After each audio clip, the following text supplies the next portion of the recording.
कार्तिक मास का महीना भगवान विष्णु को समर्पित होता है। कार्तिक मास 27 नवंबर 2023 सोमवार के दिन समाप्त होने जा रहा है। कार्तिक के महीने में स्नान, दान और उपवास करने का अधिक महत्व है। कार्तिक के आखिरी दिन पूरे विधि विधान के साथ उद्यापन करने से व्रत का पूरा फल मिलता है और साथ ही व्यक्ति को सुख और सौभाग्य की प्राप्ति भी होती है। कार्तिक मास में यदि आपने भी व्रत और उपवास रखा है तो इसका उद्यापन जरूर करें। उद्यापन करने पर ही व्रत का संपूर्ण लाभ मिलेगा। आइए जानते हैं उद्यापन विधि।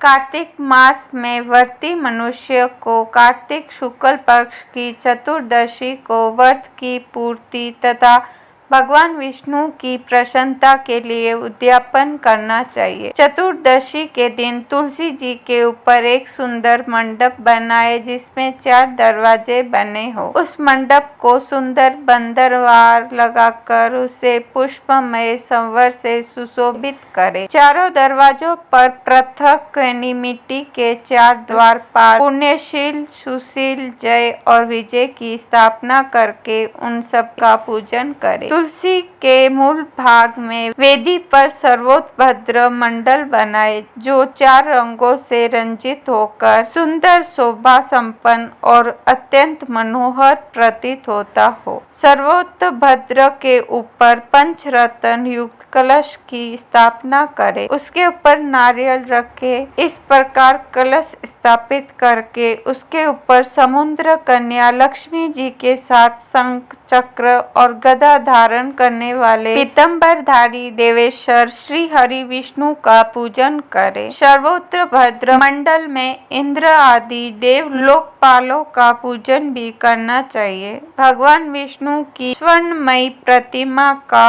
षोडशोपचार द्वारा नाना प्रकार के भोज्य पदार्थ प्रस्तुत करते हुए पूजन करना चाहिए। रात्रि में गीत और वाग आदि मांगलिक उत्सवों के साथ भगवान के समीप जागरण करना चाहिए। रात्रि जागरण के बाद पूर्णिमा को प्रातः काल ब्रह्म मुहूर्त में उठकर नदी, जलाशय या गंगा जल मिश्रित जल से स्नान करे। उसके बाद स्वच्छ वस्त्र धारण कर पीपल में जल चढ़ाए और दिया लगाए। फिर तुलसी जी में जल चढ़ाए और दीपक जलाए। उसके बाद भगवान सूर्य को अर्घ्य दे। फिर अपनी शक्ति या सामर्थ्य के अनुसार 30 या 1 ब्राह्मण को पत्नी सहित भोजन के लिए आमंत्रित करें। उस दिन किया हुआ दान, होम और जप अक्षय फल देने वाला माना गया है। अतो देवा आदि 2 मंत्रों से देवदेव भगवान विष्णु तथा अन्य देवताओं की प्रसन्नता के लिए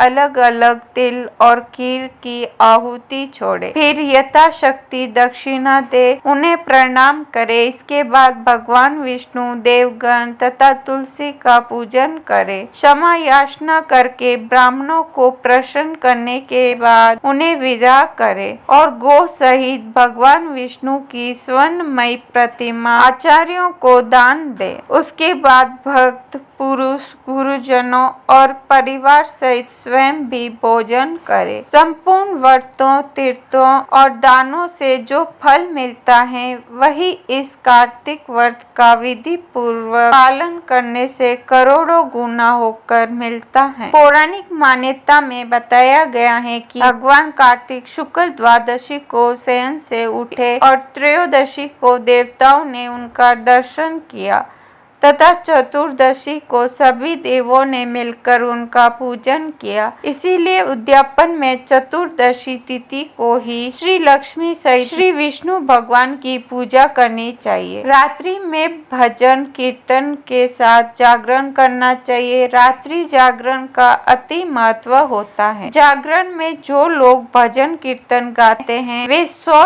जन्मों के पापों से मुक्त होते हैं। यह व्रत कृष्ण जी की पत्नी सत्यभामा ने भी किया था।